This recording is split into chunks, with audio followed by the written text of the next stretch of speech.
लेकिन उसको ऐसा मानो कि श्री कृष्ण मेरे सामने बैठे हैं, ऐसा मानो कि श्री कृष्ण एक तरह से मुझसे बात व्यवहार कर रहे हैं। उसको अलग मत मानो, भेद बुद्धि ना करो गुरु में और भगवान में, दोनों एक ही पर्सनैलिटी। अरे देखिए, भगवान के 8 गुण होते हैं। एष आत्मा बत पापमा विचरो मृत्युर्विशोको वृद्धिघत्सो पिपासा सत्य कामा सत्य संकल्पा। छांदोग्योपनिषद के 8वें छंद के पहले अध्याय का 5वां मंत्र। ये भगवान के 8 गुण है, वेद बता रहा है। और ये 8 गुण भगवत प्राप्ति करने पर उस महापुरुष को भी प्राप्त हो जाते हैं। तो भगवान और महापुरुष बराबर हो गए। और इसीलिए भगवान को हम लोग जैसे मानते हैं वैसे ही उन महापुरुषों को भी मानना होगा। वेदव्यास जी तो और इससे बढ़ करके कह रहे हैं आगे कि आराधना नाम सर्वेषां विष्णोर आराधनम परम तस्मात् परतरम देवी तदीया नाम समर्चनम। पद्म पुराण और चैतन्य चरितामृत के मध्या लीला के 11वें अध्याय का 31वां श्लोक। बहुत ध्यान दीजिएगा इस विषय पर। जितनी उपासना इस विश्व में होती उसमें सबसे नीचे है तामसी व्यक्तियों की उपासना, उससे ऊंची है राजसी व्यक्ति की उपासना, उससे ऊंची सात्विक व्यक्ति की उपासना, सात्विक व्यक्ति की उपासना से ऊंची है देवताओं की उपासना, देवताओं की उपासना से ऊंची है पितरों की उपासना, पितरों की उपासना से ऊंची है भगवान की उपासना, भगवान की उपासना में भी भगवान के समस्त अवतारों की उपासना, अवतारों में भी सबसे ऊंची है श्री राधा कृष्ण की उपासना, और राधा कृष्ण की उपासना से भी ऊंची है उनके भक्तों की उपासना। भगवान कह रहे हैं जो मेरे भक्त की उपासना करता है उसकी उपासना से मुझे इतनी खुशी मिलती है कि मैं ये मान लेता हूं कि उसने हजारों बार मेरी उपासना कर ली, मेरी भक्ति ना भी करे, मेरे भक्त से जो प्यार करता है वो मुझसे प्यार करता है एक बराबर। अस्तु, या तो हम महापुरुष और भगवान को समान मान करके दोनों की उपासना करें, दोनों से प्यार करें, दोनों को एक माने, या तो अगर कोई केवल गुरु को ही मानता हो तो भी गुरु की 100% शरणागति से उसको भगवत प्राप्ति हो सकती। लेकिन केवल भगवान की शरणागति से, केवल भगवान से प्यार करने से कोई भी आज तक भगवान को प्राप्त नहीं कर पाया। अस्तु, हम लोगों को गुरु से प्यार करना होगा, गुरु के शरणागत होना होगा, गुरु की आज्ञा का पालन करना होगा। अब इसमें सबसे बड़ी समस्या क्या है? हमारे भीतर का अहंकार, देहाभिमान। हम लोग एक बार पत्थर के आगे तो सिर झुका लेंगे, लेकिन अगर कोई हमसे हमारी बुद्धि के खिलाफ व्यवहार करे तो हमारा दिमाग खराब हो जाता है, चाहे वो गुरु क्यों ना हो। हम लोग चाहते हैं कि गुरु भी हमारी इच्छा अनुसार व्यवहार करे, यानी हमको जो अच्छा लगता है वैसा व्यवहार करना चाहिए। अगर कोई गुरु किसी शिष्य को डांट दे तो उसको फीलिंग होती, अरे अकेले में डांट दिया होता अच्छा होता, सबके सामने क्यों डांट, ये फीलिंग भीतर। अस्तु, हम लोगों को जो देहाभिमान की बीमारी है इस कारण से हम लोग किसी महापुरुष की शरणागति नहीं कर पा रहे, और हम लोग अक्सर किसी महापुरुष के सानिध्य में उसमें दोष देखने की भावना करते हैं। मनुष्यों में तो देखते ही हैं, महापुरुषों को भी हम लोग नहीं छोड़ते, उनमें भी अपनी बुद्धि लगाते हैं, रीड करते हैं उनको। कई लोग आप लोगों ने देखा होगा, कोई महात्मा जी आए हैं तो चलते हैं देखते हैं महात्मा जी कैसे हैं। क्या देखेंगे आप? अरे देखेंगे महात्मा जी कैसा बोलते हैं, ठीक बोलते हैं कि नहीं बोलते हैं, उनको ठीक ज्ञान है कि नहीं ज्ञान है, या तो महात्मा जी कैसे दिखाई देते हैं ये देखेंगे, उनका नाक कैसा है, उनका कान कैसा है, उनकी शक्ल सूरत कैसी है, ये सब चीजें हम लोग देखा करते हैं। और फिर कुछ लोग इससे आगे और निकलते हैं, किसी महापुरुष ने कुछ कहा, ये गलत कह दिया, ऐसा नहीं कहना चाहिए, ऐसा नहीं करना चाहिए। अजी आप क्या जानेंगे महात्माओं के बारे में? वो महात्मा कर्तुम अकर्तुम अन्यथा कर्तुम समर्थ है, सब तरह का वर्क कर सकते हैं। हम लोग जो नहीं कर सकते वो भी महापुरुष लोग कर सकते हैं। हमारी हैसियत के हिसाब से वो लोग वर्क नहीं करते, उनकी क्लास दूसरी है, हम लोग वो समझ नहीं सकते।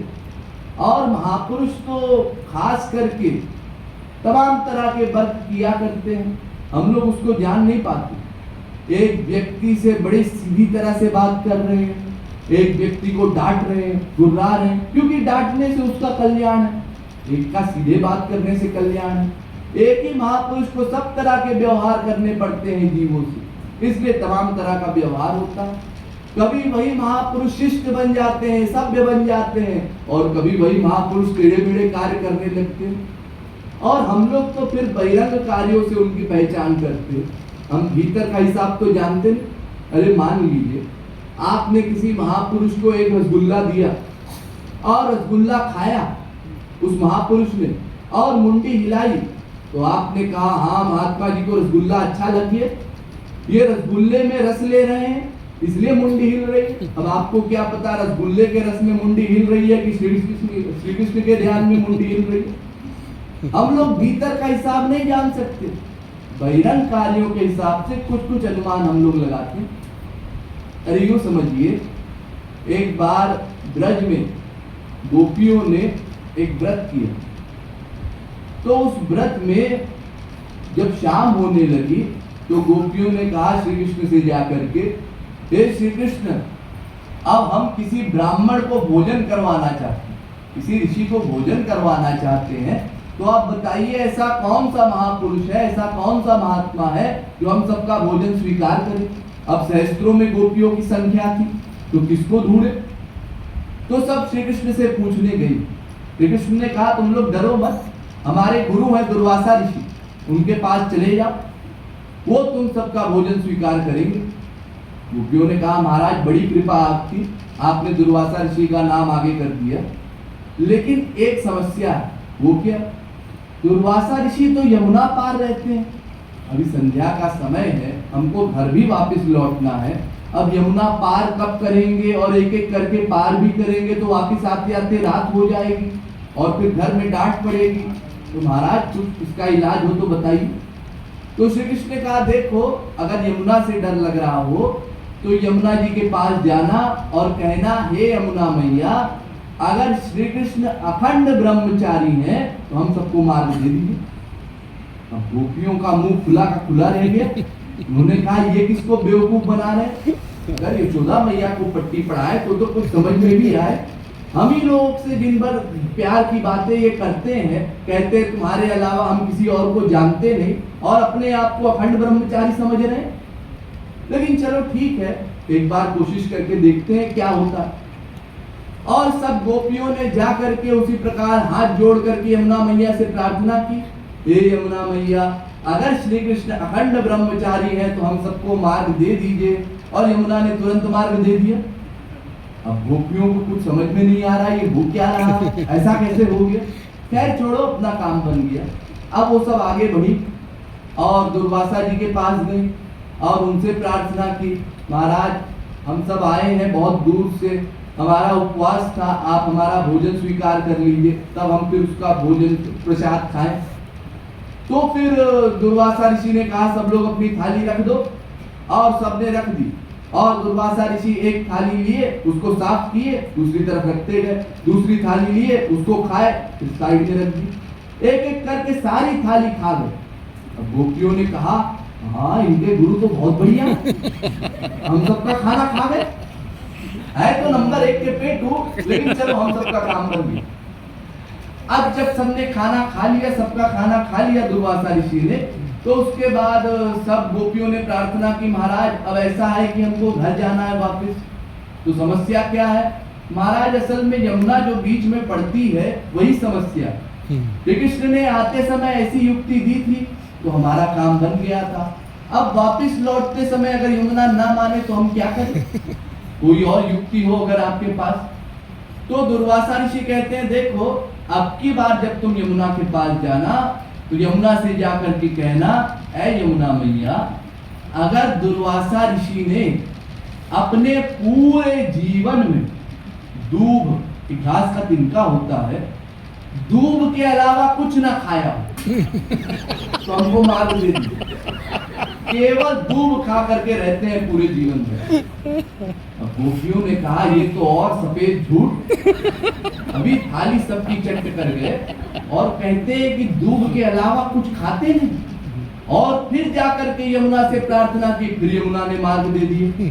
अब तो गोपियों ने कहा ये कुछ अपने दिमाग में बैठेगा नहीं, गई सब श्री कृष्ण के पास। श्री कृष्ण ने कहा अरे ऐसे समझ में नहीं आएगा, ये लो दिव्य दृष्टि, अब देखो।